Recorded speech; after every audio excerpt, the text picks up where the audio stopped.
Minutes, il nous a rejoint ce matin monsieur René Narcisse Moto, tout de noir, vêtu avec une belle cravate comme d'habitude, assortie, elle est rouge. Bonjour et bienvenue René Narcisse. Bonjour Etienne Abouda, bonjour également à nos téléspectateurs. Red and black, black and red. Is it the red color or is it orange? Regarde encore bien. I don't know, maybe it's red. C'est du rouge. It's red. C'est du rouge. Okay. Like love. The Bon, color of love. Oui, you know. bien entendu. So Il y a aussi du rose. Oui, vous célébrez qui donc symbolise également l'amour. Vous célébrez la Saint-Valentin aujourd'hui aussi? La Saint-Valentin, ça dépend. Ça n'entre pas dans vos célébrations. Bon, chacun a sa définition. Hein. Bon, en tout cas, on en parlera juste après la revue de ce 14 février 2020. Il faut dire que ce jeudi 14 février 2020, eh bien, la presse rentre de nouveau dans l'actualité politique avec une grande ouverture sur l'après du double scrutin du 9 février dernier. Elle ne s'empêche donc pas ce matin aussi d'ouvrir une brèche sur l'anniversaire du chef de l'État du Cameroun, son Excellence Paul Biya, qui a eu un an de plus hier. Et bien d'autres faits d'actualité seront bien sûr au rendez-vous ce jour, traités par la presse locale. René Narcisse, que disent les journaux? Tu l'as indiqué, deux faits majeurs ce jour, l'après double scrutin. C'était le 9 février dernier. Et puis l'anniversaire du chef de l'État, Paul Biya, qui a eu un an de plus hier, tu l'as dit. On commence donc avec l'actualité politique. Le messager nous y amène d'entrée. RDPC, Young et Fumu, peut-on lire en première de couverture de ce journal. Kodondang, Flingue, Robert Nkili. D'après ce journal, le motif est qu'il n'a jamais donné du travail aux ressortissants de sa localité. En 14 ans au gouvernement, le président du Parlement panafricain règle ses comptes à l'ex-ministre des Transports. C'est en page 4 de cette information. Parlant toujours de politique avec la nouvelle, avec le messager, on va du côté de la commune de Nkonzem. En Konzem, donc, on parle de ces conseillers municipaux qui font le procès du maire sortant. C'est en page 5.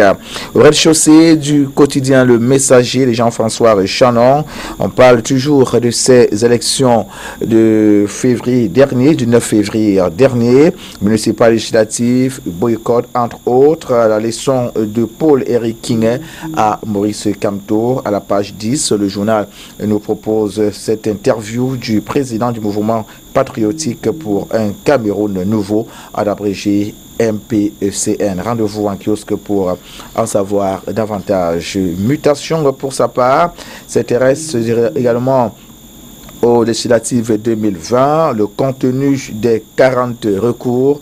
C'est à découvrir donc à la page 8 chez nos amis du quotidien Mutation, disponible en kiosque ce jour. Nous continuons de parler de l'actualité politique, cette fois avec la nouvelle expression observation de l'Union africaine. Peut-on lire en première de couverture de ce journal, code électoral, dialogue et les CAM. C'est sur ces axes que reposent les recommandations formulées par l'organisation panafricaine à l'issue des législatives municipales du 9 février 2020. Parlons toujours de ce double scrutin, cette fois regard croisé des candidats, toujours avec la nouvelle expression. Cette fois nous sommes en page 6 pour les Kinguet du MPCN et Ronald Ngo, ici du PCRN, s'affrontent au lendemain du double scrutin du 9 février 2020. Rendez-vous en kiosque pour en savoir davantage. L'œil du Sahel de Guibaï Gattama ne s'éloigne pas de l'actualité politique ce jour. De participation au double scrutin dans le Grand Nord du Cameroun. C'est à découvrir en page 3. On ne perd rien à faire un tour en kiosque ce matin. Le tri hebdomadaire le soir parle aussi de ces législatives municipales 2020. Taux d'abstention, faux débat, estime donc que ce tri hebdomadaire qui invite son lectorat en kiosque ce jour. Le journal nous amène également du côté du Mbéré. Là-bas, on parle du RDPC qui trouve enfin son cheval de bataille. Réalité plus, toujours à la pointe de l'actualité, le journal parle de ces élections du 9 février 2020. Réussi, d'après ce journal, la honte pour les ennemis du Cameroun. Le journal précise qu'en région anglophone, qu'un coup de canon, les électeurs sont sortis en masse. Le taux de participation atteint 60%. Et dans les régions francophones, on tourne autour de 115%. Que les ennemis du Cameroun et ceux qui présageaient l'apocalypse se taisent sur un chien. Donc, réalité, il y a plus ce jour. Pour ce qui est du deuxième fait majeur, nous restons avec réalité, il y a plus. En 87 du président Paul Biya, vibration totale au palais des congrès, indique le journal, et qui poursuit en soulignant que tout Yaoundé était à la fête hier 13 février 2020. Les jeunes du Cameroun ont survolé le public à travers des chants, ont survolté le public à travers des chants patriotiques, des danses, des motions de soutien avant de remettre au secrétaire général de la présidence Ferdinand Ngongo, qui a présidé la cérémonie, un lion destiné au président Paul Biya, non sans lui renouveler tout leur soutien et adhésion totale dans son projet de conduire le Cameroun vers la prospérité. C'est ce que nous disent donc nos amis des réalités plus ce matin. Le tri hebdomadaire le soir en parle également. 87e anniversaire, la jeunesse célèbre Paul Biya pour le bien de notre pays. J'ai besoin de vous. C'est une citation du chef de l'État. On se souvient, c'était lors de son adresse à la jeunesse camerounaise le 10 février 2020. Mutation parle aussi de cet anniversaire de Paul Biya, ventre à terre. Le chef de l'État a soufflé hier sa 87e bougie dans la stricte intimité en Vormeka pendant qu'un bal de courtisans se tenait à Yaoundé. C'est en page 7 cette information. Il y a donc matière à lecture ce jour.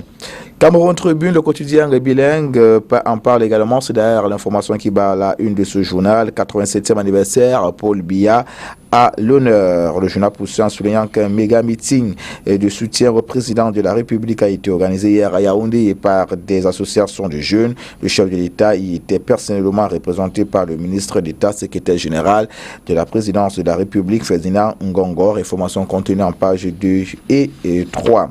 On sort de cette revue de presse avec d'autres faits d'actualité. Le quotidien de l'économie s'intéresse tout d'abord à l'agroalimentaire et précise que le Cameroun, dépendant des importations de blé entre 2012 et 2020. Information contenue en page 2. Le journal nous renseigne également que la première édition des conférences du Club de l'économie s'ouvre sur le numérique. C'est un événement donc à suivre. Information contenue en page 3. En page 5, le journal parle d'entrepreneuriat et à ce sujet, le journal indique qu'un fonds de 60,41 milliards de francs CFA est dédié aux femmes africaines. Le CIRAD, toujours avec l'économie, le CIRAD se prononce sur la restauration des forêts tropicales. Information contenue en page 6. Et nous terminons avec le tri hebdomadaire L'Œil du Sahel de Guiba et Gatama qui parle du cancer ou des cancers ce matin. Et le journal indique que le Cameroun est en panne d'appareils de diagnostic et de traitement. C'est en page 8 cette information. Le journal parle également de Abakar Chetima qui serait donc aux arrêts du côté de Kousséri. Et le journal est sorti par la Saint-Valentin du côté de Yaoundé. Le journal Félix, la Saint-Valentin et les jeunes du Septentrion. C'est en page 5. Cette information, rendez-vous en kiosque pour en savoir davantage. Fin de cette trimestre sur Spectrum Télévision. La dernière pour le compte de cette semaine, René Narcisse. Tout à fait, la dernière pour le compte de cette semaine. J'imagine que les Camerounais ont eu toutes les actualités brûlantes, notamment celle autour des élections municipales et législatives du 9 février dernier. On en parle encore et on en parlera toujours jusqu'à la publication officielle de ces résultats par le Conseil constitutionnel. Publication officielle, mais il faut dire qu'entre-temps, les uns et les autres dans les QG festoient déjà et sont donc dans des réjouissances. D'aucuns reconnaissent les défaites, d'autres tirent des leçons, d'autres balancent plutôt des vidéos vraies ou fausses où l'on voit des gens en train de, entre guillemets, faire une sorte de bourrage diurne. Est-ce qu'on peut s'attendre à un contentieux électoral à la suite de ce scrutin? Bien entendu, je ne sais pas quelque chose de nouveau. Il y a certains candidats de l'opposition qui s'apprêtent déjà à saisir le Conseil constitutionnel. Ces candidats estiment qu'il y a eu des tripatouillages, qu'il y a eu de la tricherie, de la fraude électorale. C'est d'ailleurs le cas du SDF à travers un de ces candidats qui malheureusement ne fera pas partie du conseil à la commune d'arrondissement de Douala premier. Et pareil pour Hélène Zipan du MP qui malheureusement n'en fera pas également partie. Ces deux opposants estiment qu'il y a eu tricherie, qu'il y a eu fraude électorale et entendent, n'est-ce pas, saisir le Conseil constitutionnel afin que la vérité soit rétablie. Il y en a d'autres. Par contre, dans l'ensemble, quand même, il faut dire que c'est un scrutin qui s'est déroulé dans le calme, contrairement aux années précédentes. Mais on le sait tous, lorsqu'il n'y a pas protestation, lorsqu'il n'y a pas contestation, on a envie d'imaginer qu'il n'y a pas eu élection. Maintenant, on va laisser chacun faire son théâtre, passez-moi l'expression, et il restera au Conseil constitutionnel d'apprécier donc ces différentes plaintes. Vous parlez de théâtre, justement, peut-être motif pris de ce que très souvent ces plaintes-là n'aboutissent véritablement pas à quelque chose de concret. Voilà que tu es parvenu à lire dans un mar de café. Alors, mais René Narcisse, pour les leaders politiques, d'autres, je l'ai dit tout à l'heure, reconnaissent la défaite et commencent à tirer des leçons. Donc, pour les leaders politiques, c'est un choc d'idées, un débat d'arguments. Mais pour les populations et les supporters, il faut dire que ça va un peu plus au-delà. Pendant les élections présidentielles, à la suite, on a vu un homme politique précédemment, journaliste, être arrosé dans sa région natale. C'était encore tout récemment, il y a quelques jours, il y a quelques heures même seulement, du côté de Paris, un journaliste, pour ses opinions, entre guillemets, disons, politiques, enfarinées et presque suivi pour être lynché, il faut le dire comme ça là. Est-ce que, et également, durant ce scrutin, on a parlé de 2 morts du côté dans le département du Noun. Est-ce qu'il n'y a pas matière à rééduquer les populations sur le jeu démocratique qui, lui, voudrait simplement accepter les idées de l'autre, même si l'on n'est pas toujours pour cela, mais au moins écouter, comprendre et accepter. Il devait avoir un brin d'humanisme en chacun de nous. Chacun est libre d'exprimer ses pensées, chacun est libre de donner son point de vue. Et c'est vrai qu'il y a des personnes qui sont très violentes dans leurs propos, mais cela ne donne pas droit aux gens, n'est-ce pas, de traiter, agressions physiques, de traiter ces derniers comme des animaux, comme des choses. Ce qu'on a vécu hier, c'est une vidéo qui circule encore sur les réseaux sociaux. Cette agression d'un confrère d'une chaîne concurrente du côté de la capitale politique. C'est une image qui choque, une image très choquante et qui m'a personnellement dérangé, heureusement. Tout comme précédemment, l'image d'un autre, on va le dire, ancien confrère, désormais homme politique, qui a été arrosé dans sa région natale, motif pris de son bord politique. Tout à fait. Et lorsque j'ai fait une sorte de sondage, je me rends compte que c'est quasiment tout le monde qui condamne cet acte.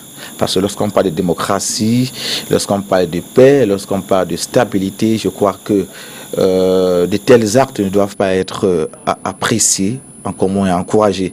Dans l'ensemble, c'est tout le monde qui condamne cet acte barbare, jugé barbare. Mais est-ce que quelque part les leaders politiques n'ont pas échoué dans l'éducation des populations au sein des formations politiques? Bon, bon, je crois qu'il faudrait qu'on fasse la part belle. Le rôle d'un parti politique n'est pas d'éduquer. Le rôle d'un parti politique, l'éducation se fait à tous les niveaux. L'éducation est d'abord... éduquer de façon politique, il faut bien comprendre. Oui, bah, la politique, c'est aussi le devoir. L'éducation politique... On a pour but de conquérir le pouvoir et le garder, voilà le rôle principal d'un parti politique. Non, mais René Narcisse pas conquérir, non. L'éducation...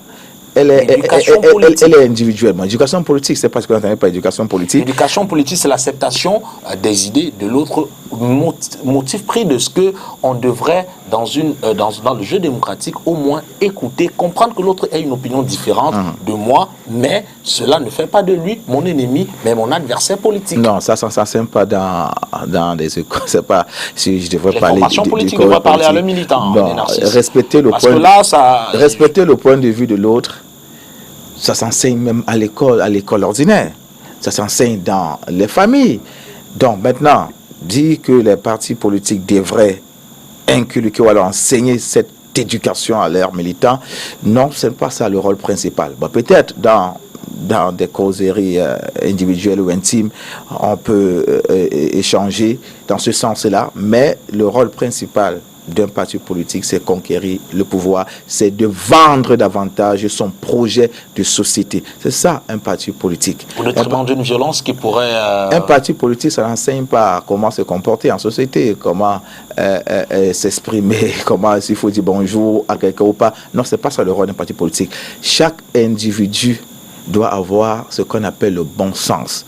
Respecter l'opinion de l'autre, ça s'enseigne au sein des familles, ça s'enseigne également à l'école. C'est grâce ce que vous venez de dire, René Narcisse. Non, parce que ce n'est pas le rôle d'un parti politique. On dit souvent qu'il nous dit mon consent. L'éducation politique, c'est quoi? René Narcisse, ça ne veut rien dire, éducation politique. René Narcisse, si des personnes qui se réclament être vos militants posent des actes que vous ne condamnez pas, cela sous-entend que vous encouragez ces actes. Mais ça, c'est autre chose. Donc, on parle de l'éducation politique. C'est-à-dire que si, dans ma formation politique, j'ai une philosophie, j'ai des idéaux que je défends, et qu'il y a des personnes qui se disent être mes militants, qui vont à la contre de cela à travers leurs actes, je fais une sortie et je dénonce. Ça, quel que soit le bord politique. Là, c'est normal, mais ça n'a rien à voir avec l'éducation politique. C'est quoi l'éducation politique? Non. Si je suis un leader politique, des gens adhèrent à ma philosophie, adhèrent à mon projet de société. Alors, maintenant, c'est quoi?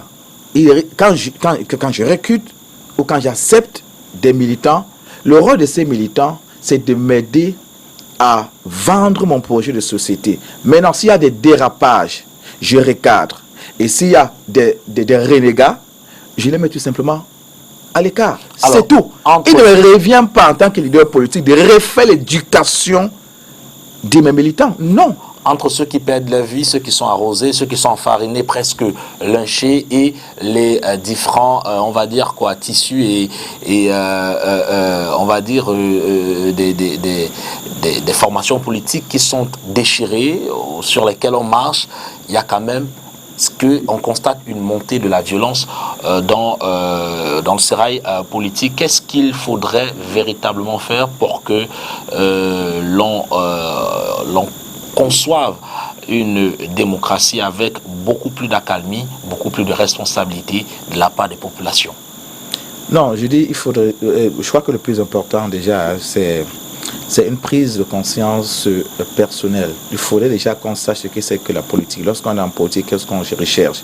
Maintenant, une fois qu'on adhère à un mouvement politique, il faudrait que chaque leader se rassure de ce que le militant c'est ce pourquoi il a adhéré à un mouvement particulier. Et faire aussi ce qu'on appelle une enquête de moralité. C'est aussi de la responsabilité des hommes politiques. Mais dire que refaire l'éducation, non. Parce que chaque personne qui pose un acte est responsable de l'acte qu'il pose et il en assume les conséquences. C'est tout. Puisqu'il faudrait qu'on sache que chaque personne qui adhère à un mouvement politique doit savoir qu'il y a des règles, il y a des canons qu'il faut respecter. Et c'est en cela que je peux peut-être interpeller le rôle des leaders politiques.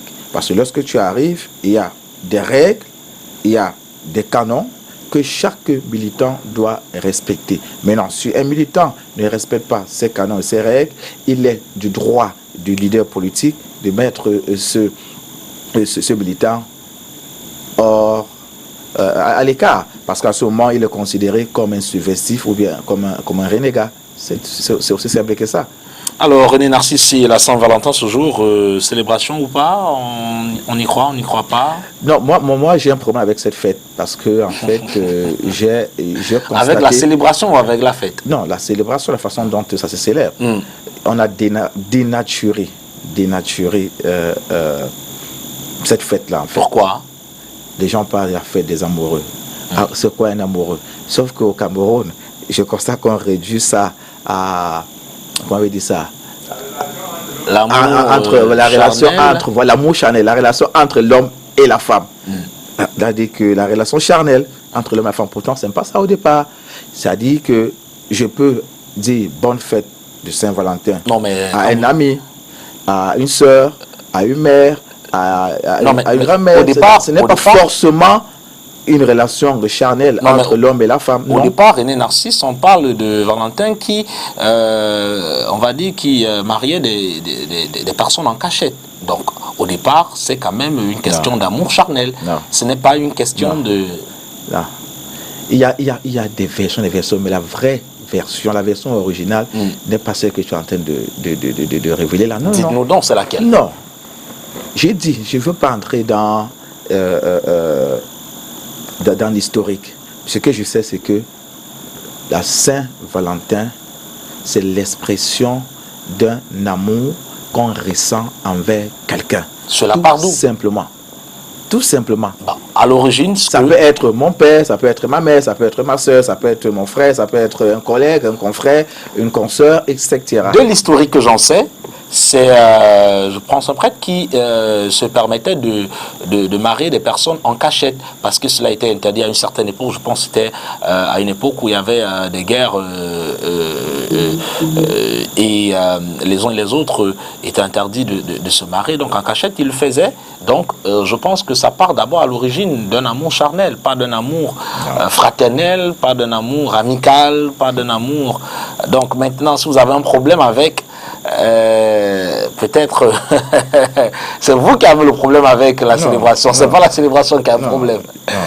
Vous m'auriez peut-être dit au Cameroun l'exagération et l'extrapolation de certaines personnes ce jour-là. On voit plutôt au lieu des échanges de cartes de vœux et autres, on voit plutôt des lieux d'animation, des motels qui sont très bondés. On voit des dérapages, on voit on va dire quoi, des bagarres entre des couples. Des morts même, hein.